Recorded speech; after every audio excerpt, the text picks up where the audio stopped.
repentance is about forgiveness from God. Reconciliation is about restoration of relationship with a person.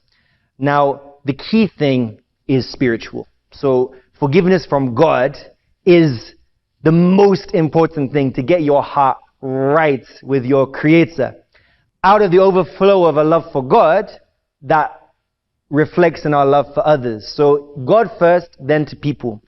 But because we are not in control of people's hearts, God's forgiveness is given freely.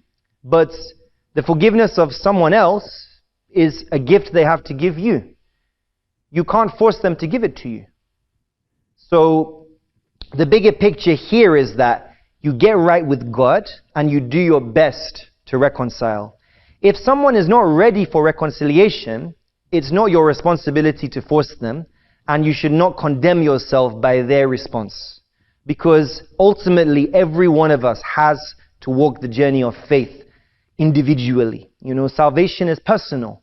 That's why I said in a Christian home, when you talk about a Christian relationship, I believe that hallmark of forgiveness means that we can settle issues and forgiveness can be given freely to each other. But perhaps you had an encounter with someone who's not a believer, and you may go to them and say, I want to say I'm sorry for my words. And they may say, I refuse your apology.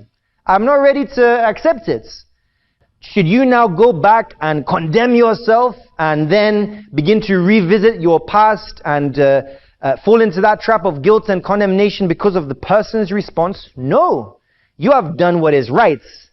And we go back to the same principle. You may say, I'm sorry to the person, and they don't receive it at that moment, but still in their hearts, you don't know what can be happening through that word of I'm sorry or word of restoration or reconciliation. If you have completely lost contact with the person, you don't know where the person is. My sister, we have to leave it for God. Make sure you get your heart right with God. Get your heart right with God, and you can pray for that person. Pray. Pray that the Spirit of God would touch their hearts to let go of any past pain caused by your words. And if an opportunity comes and you do have an encounter with the person, do your best to take that step of reconciliation. Whether the person receives it or resists it is not your responsibility, but your responsibility is to offer it.